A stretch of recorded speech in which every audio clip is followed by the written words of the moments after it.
Hey, this is Troy Erickson from the Secrets of Scale podcast and copywriting.org.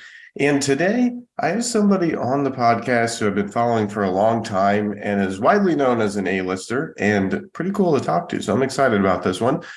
He started his career at Madison Avenue at David Ogilvy's Ogilvy and Mather. So obviously that's one of the top ad agencies in the world. He has a lot of experience writing, obviously, online today, and like maglogs and like things on paper back then. He's a good friend of Brian Kurtz, who was just on a couple episodes ago. And he's done like traditional advertising, a lot of direct response, and is just known as one of the go-to A-listers in the literally like the pinnacle of direct response copywriting. So I could say a million other things about this guy, and probably one of the most interesting things, he once won an impromptu juggling contest at a dinner in Delray Beach and does a mean La Bamba. So I'd like to welcome David Deutsch. Well, thanks, Troy. It's great to be here. I appreciate you highlighting what I consider to be my really major accomplishments, which is winning a juggling contest and doing a mean La Bamba. So yeah, I always have to throw in something fun there because I just want to take this time so people can get to know you if they don't already. So the first question I like to ask is, how did you get into the whole copywriting industry? Oh, I really kind of fell into it, actually. I was working at Ogilvy and Mather, and it was Ogilvy and Mather back then. Now it's just Ogilvy, and doing administrative stuff. And I was like, oh, this is an ad agency. This is interesting. I should maybe see about copywriting. So I, submitted some samples or something to someone there, and they kind of took me under their wing, and I got into a department, started doing copywriting. So that's pretty much how I kind of almost accidentally got started in it. And then I guess working in ad agencies for a while, one day I discovered Jay Abraham. And I was like, I like this. I want to do this kind of thing. I want to do more direct response, strategic thinking, rather than just creating, ads that win awards, which is fun, but, Right. It's kind of exciting, the idea of people doing things and people would send money and you could actually see, the results of things really quickly. So I got into direct response, worked with people like Boardroom and Rodale and, a lot of the big newsletter and book publishers, and doing some work for Procter and Gamble in terms of direct response stuff, because of course everybody's getting into direct response these days. Right. So Now, it's been an interesting adventure. yeah, absolutely. That's for sure. What was it about copywriting that really made you go like, wow, I want to do this for a long time? Was it just being able to write words and like seeing people send in money, and it's kind of like more of like, wow, that's really cool that I can see my results, and did it become sort of a game? Well, a lot of it had to do with people sending me money when I would send them copy. That's true Because, too. writing is hard, it is nice to be able to make a living doing, what you love, which is putting words together. Right. But I think for the best copywriters, I mean, there are a few exceptions like the Bob Bly's and the Clayton Makepeace, I think, loved writing. I don't know that they love the writing so much as they love, it's kind of the game of copywriting. It's being able to impact results, being able to do better than what someone else has done, being able to help a company, that may need a winner, and you give them a winner and it helps build that company.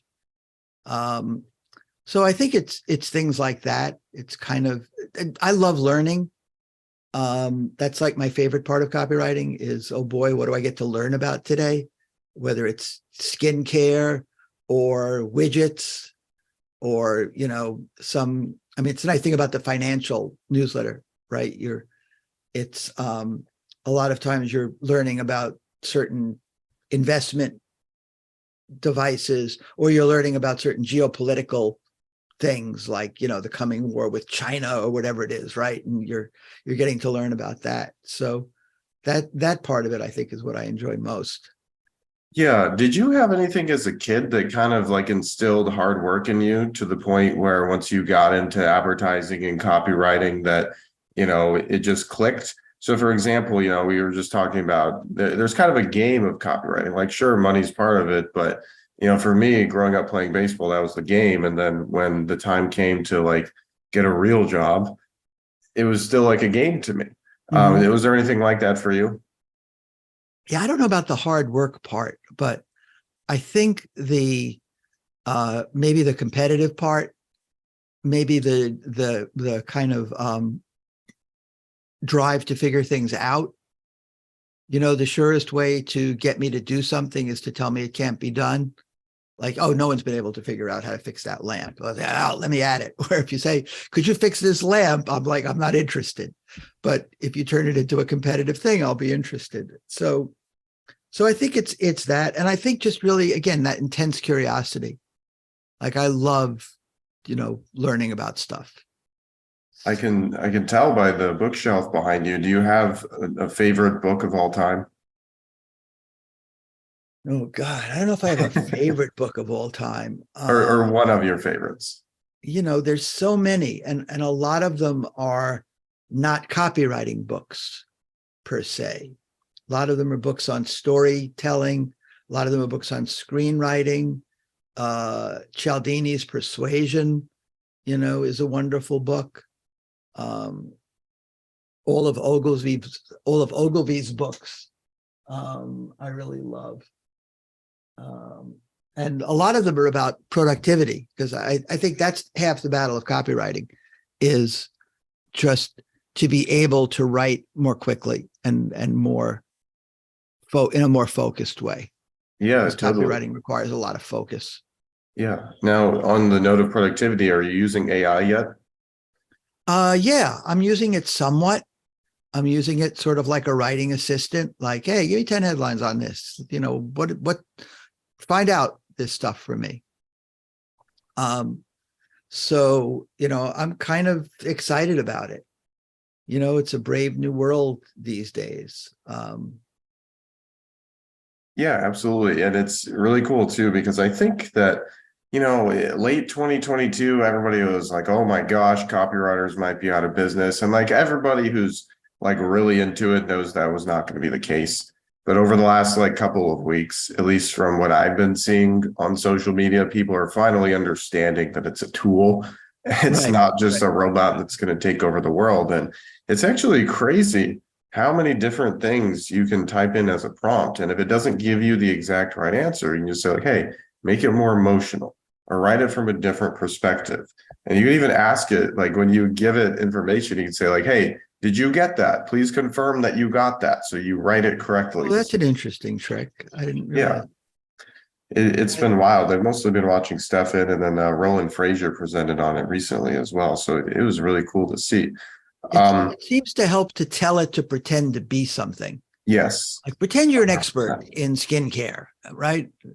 Or pretend you're opinionated, whatever. Otherwise, like it won't give you opinions. But if you tell Yeah, it to pretend it's someone, then it's okay.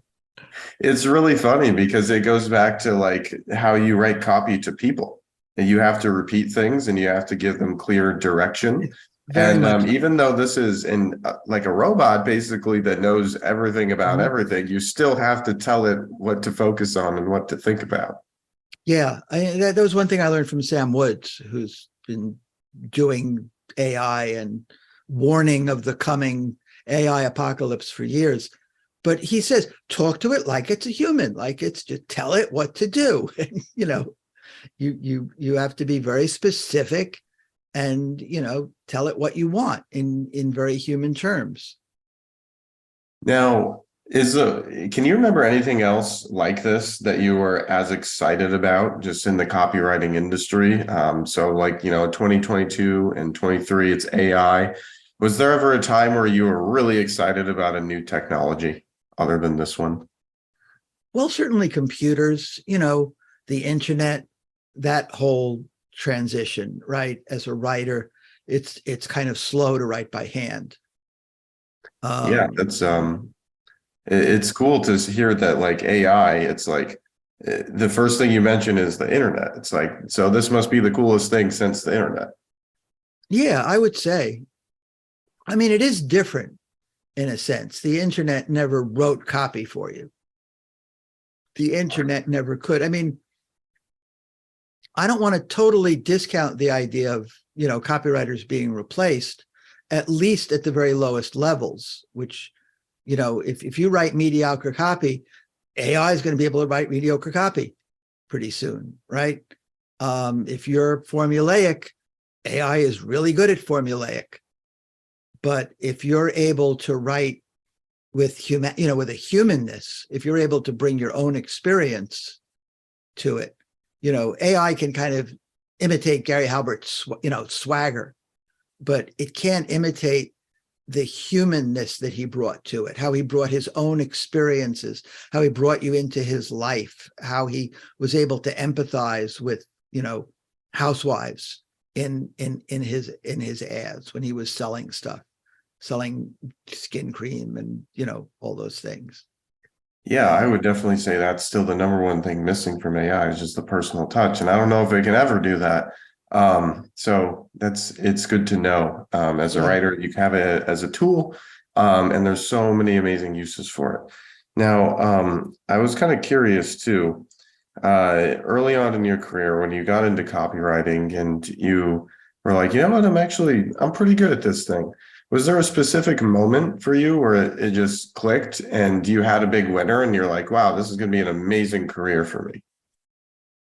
I think after working with Jim Rutz and doing a promotion for Boardroom on my own, which was for a book on estate planning, which is about the most boring, off-putting subject imaginable, right? Death and taxes. I mean, how could you combine two things that are more, people don't want to read about and that are inherently boring? And, in doing it, I learned a lot about how do you make it interesting, right? How do you write stuff like, how to avoid accidentally disinheriting your heirs, right?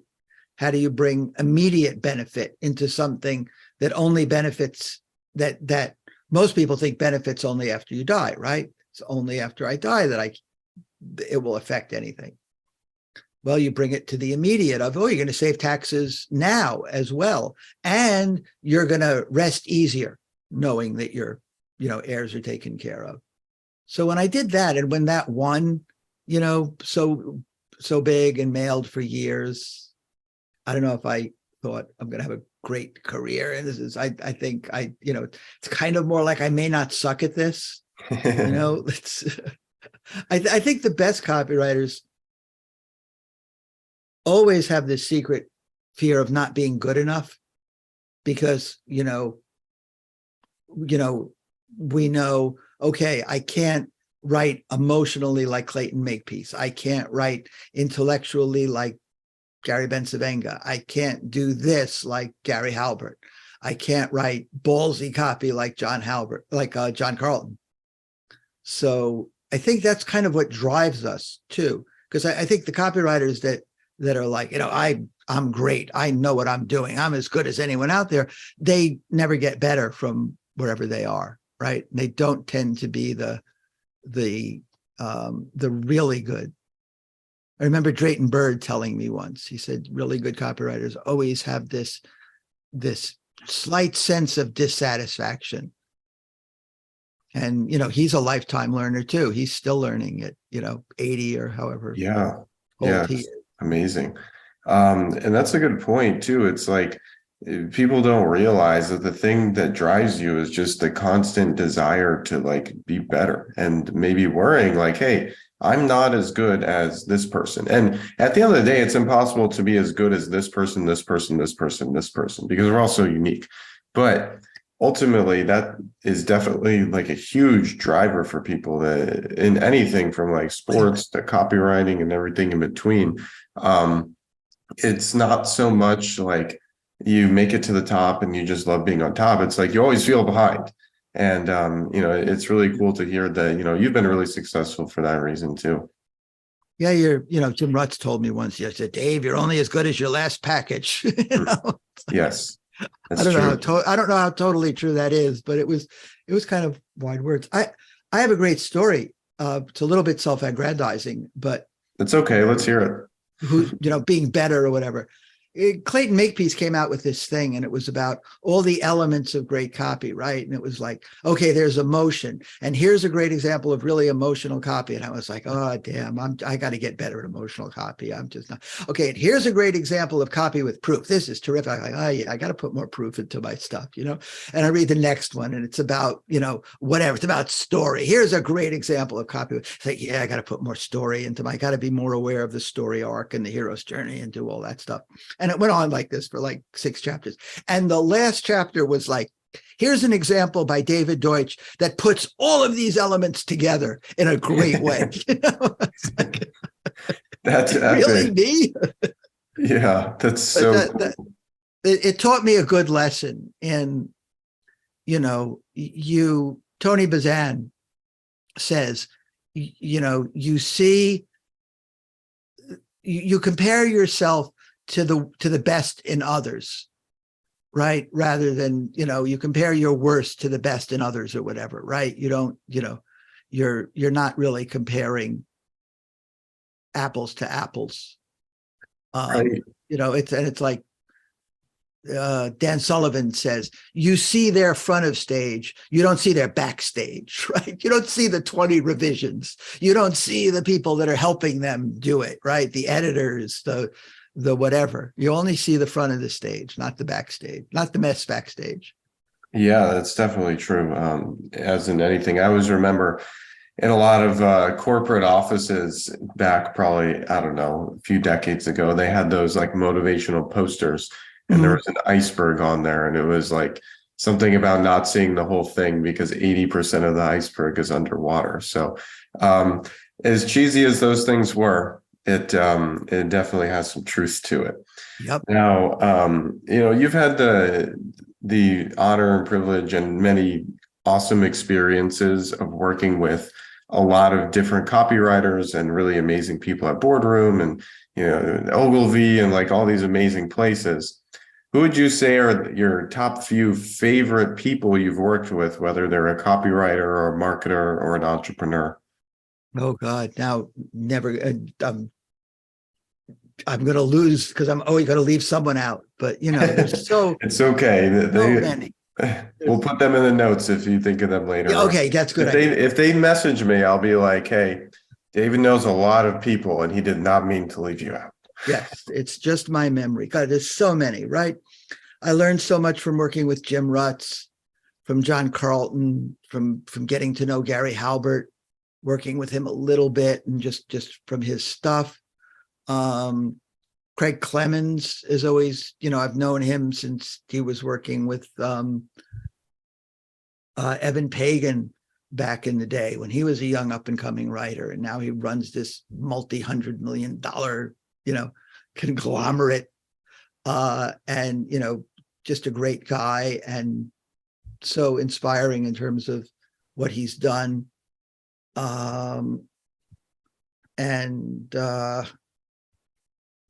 Who else? So many people. I've learned a lot. My friend Paris, so systematic about the way he writes, and his ideas about writing. Of course, David Ogilvy, my first boss in advertising, or should I say my boss's boss's boss, Right. And of course, Gary Benzavenga, just an inspiration as a writer and a person. Yeah, those are some amazing names. You pretty much rattled off like the list of who's who. It's like all-time copywriters, which is amazing. And the other cool thing is too, so on copywriting.org, obviously we recently made a list of the 44 most popular copywriters, which is a complete vote from the readers of copywriting.org. And obviously you're on the list, and even more impressive, a lot of the people that you mentioned, from decades ago are still on the list. And the fact that they're not here and using social media today is just like, it really speaks to how much impact they had Mhm. in, so long ago that a lot of young people are still, knowing their names, which is incredible. On that note, would you say that, like, how are you using personal branding to, get more clients for yourself? And do you think that just like the name David Deutsch is like one of your main like marketing methods now? Yeah, yeah, kind of like the Gary Halbert letter, right? It Right. wasn't the copywriting letter, it was the Gary Halbert letter. I mean, I've been thinking a lot about that, of course, and it's probably one of the hardest things to do is do your own branding, right? Because you're inside the jar, you can't see the label on the outside of the jar. Um, and but I've been trying to be more, to do more on social media. I've worked with a lot of different people on social media, had agencies, working on it, but, nothing kind of seems to beat just doing it myself and just putting stuff out there, that I want to write about and that I'm interested in. Yeah, So, that's true. It's really interesting because a lot of people say, you want to make your writing about the reader. But a lot of times I've noticed, like, if you are working on a personal brand, people just want to hear from you. yeah, and it's the most powerful thing. James Altucher always says that the stuff that he puts online that people respond to the most online in books is the stuff that he's hesitant to press the send key. Mhm. The stuff that he's a little embarrassed, his failures, what he's embarrassed about. I'll, I'll tell you something I've been thinking about in terms of just my personal brand and what I'm about is just about ideas. I think one of the mistakes people make about copywriting is they think it's words and it's not really words. It's ideas, and words are only the vehicle for expressing ideas. And really great copywriting, like, at 60 miles an hour, the loudest noise in this new Rolls Royce comes from the electric clock. That's not great words. That's not Shakespeare. That's not like, oh, look at how he put this word with this word and how he expressed this. So no, it's just like a great idea, right? Like, I wouldn't say anybody, but anybody could have written that headline if they would have had that idea. So I think with headlines, with all of the copy, it's the idea. What's the idea behind this paragraph, this sentence, whatever it is? That's what I think. A lot of times people leave that out, and certainly AI leaves it out because it's only about the words. It's only about patterns. It's only about perceiving. Generally, these words go together, and generally these words together are what someone's looking for when I get this prompt, right? That's all AI is. Just really good at that, but it doesn't have ideas. That's a good point. I like that too. The whole idea concept. Like, sure, you can ask it for hooks and you can ask it for thoughts that a certain avatar has, but it can't come up with a great idea. Um, what are some of like the best ideas or concepts or just like principles or, something like that that has helped you the most throughout your career? So I guess what's something you've learned that you would give to an up and coming copywriter as advice? God, again, so many things, right? Make sure your copywriting has soul, personality, that you're not just writing words on a page, but, and sometimes that comes from talking it rather than writing it, because we're all better persuaders in person than we are, on the page. If you wanted to persuade your wife, partner, whatever, to go eat, Ethiopian food tonight, and that's not, they've never tried that and they're reluctant to, you wouldn't say, okay, how should I open? What copy formula should I use to persuade her to, no, you would just, tell her that, you know her, and you would tell her, like, maybe it's about the ambience. We'll have fun. It'll be a great experience because she loves experiences. Or maybe she loves trying new things, or maybe she likes this kind of food. And you say, oh, Ethiopian is just like that kind of food, but different, right? In this way that you're going to like. But you wouldn't like think about formulas and templates and copy hacks and things. And I think that's a lot of times where people, like, yes, learn them all, know them. There's some great stuff out there, but but rely on what you would say to someone in person. That's what great copy is. Read anyone's, Gary Halbert, Pennsylvania, anyone's copy, right? Read it out loud. You wouldn't be embarrassed to like be talking to someone and saying that. Whereas you read not so good copy and it'd be like, you wouldn't say that. Yeah, I like that too, because it's like you really, whenever you're talking to somebody, most of the time you're selling. And Right. it doesn't matter if there's a product, a service, an idea, Ethiopian food tonight, like Mhm. you're always trying to convince people of things. And so, yeah, just being able to read something out loud and saying, like, hey, I'm confident I could actually talk to another human about this and it wouldn't sound weird. I like Right. that. Um, Another interesting question, kind of going back to personal branding, and I know that a lot of my viewers, when I bring on somebody like you, they just want to learn a lot about you and kind of your habits and things. So, we've kind of learned some of your ideas and whatnot so far. What does a day look like for you? So maybe this morning you got up and you hopped on a podcast, but Right. on a regular day, how does your day look? Well, similar to this, I mean, sometimes it's hop on a podcast, do a coaching call with a copywriter, with a client, and administrative stuff, this needs final edits or something like that. And then I try to keep as much of a chunk of it as I can for just writing, right? And even though I don't do a lot of copywriting these days for clients, it's more helping them write better copy or helping them get better copy or editing. I do have to do a lot of writing for my own products, for social media type things, and sometimes for clients. So I try to leave a chunk available for that. So I'm a big fan of Cal Newport and his idea of deep work, especially for writing. It's not like digging a hole where you could like dig a couple of feet and then, leave it and come back to it and dig a couple more feet, right? With writing, if you dig and you go away for a day or two or whatever, right? You come back, the hole's filled in, right? It's like filled with water because you forgot what you're doing. You forgot what you read. You forgot the research that you just went over. You forgot what you were trying to do and what you've already written. So to me, concentrated effort is just so key. And Yeah, of course, totally. It's just uninterrupted time when you almost forget that time exists and you're just going at it and you're thinking, you're working. It's, very, very valuable. yeah. Um, yeah. Quick question for you too. So you mentioned you're spending, some time on social media, and like writing for that. What is your favorite network? I don't know. I've just started posting on Twitter again, which I've Hmm. actually really started enjoying because I like constraint, right? I like you only have 280 words. Oh, great. Don't give me a 40-page sales letter to write. Give me 280 words.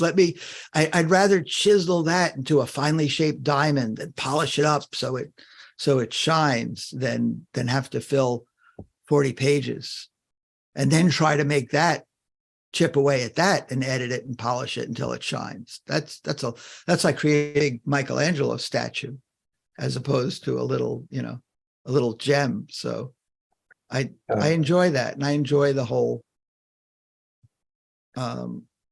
just how easy it is to exchange little bits of information on it.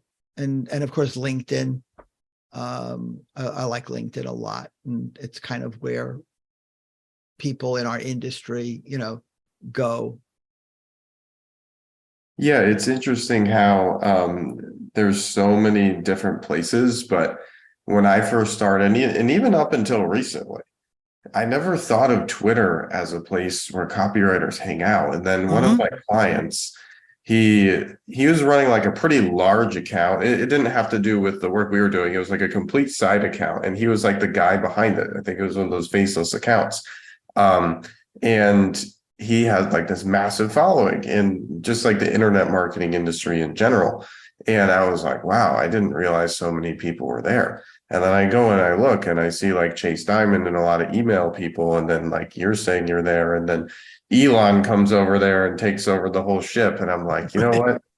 I like this because it goes back to what you said about ideas Mhm. and just short, simple ideas. That's really cool. And then, of course, LinkedIn too. It's the classic. And the reason I asked that is because I just wanted to know where people could follow you. So Twitter and LinkedIn. Now, Yeah. you also mentioned that you have an opt-in for people, and I'm sure a lot of our viewers would love to check that out. So where should they go to get that? They can go to davidldeutsch.com, DAVIDL as in Larry, DEUTSCH.com. And there's a pre-report that they can get 20 copywriting from A to Z, 26 ways to increase response. There's other stuff on the site as well. There's a contact form there if anyone wants to get in touch. Always good to hear from people. And, look forward to keeping in touch with them. And it was great to finally get to meet you in person, or as close to in person as we get these days. Yeah, absolutely. So, I appreciate it as well. And we will link that below in the description so people Great. can check you out and get a lot more amazing info if they enjoyed this, which I think everybody did. So, last question for you. What is your most memorable experience so far in your career? Or just any kind of fun memory? Of in my career? Yes. Oh, it's mainly the people, it's mainly, meeting David Ogilvy, in the halls of Ogilvy and Mather, getting to have lunch with James Altucher when I was working on, something that, one of his newsletters, meeting so many interesting people running so many companies, right? Getting to know Craig and getting to go to Golden Hippo and talk to the copywriters at Golden Hippo about copywriting. So I think it's things like that, really. It's meeting people. It's, getting to go to Germany and training the Rentrip folks a couple times. Wow. Yeah, thanks for sharing. It's really cool to just obviously some people are familiar with your career and whatnot, but it's just really eye-opening for me right now to just how many people you know. So thanks for sharing that, and thanks for coming on and sharing a lot of your insights. And obviously, if anybody listening wants to connect to David, you can go to davidldeutsch.com or Twitter or LinkedIn, and then you can be part of that amazing network as well. And yeah, thanks for coming on, David. I appreciate it. Well, thanks for having me. It's been a pleasure. All right. And then for everybody listening, this is the Secrets of Scale podcast. So make sure you keep listening because we have so many amazing people. We just talked about the power of networking. So I will see you on the next episode.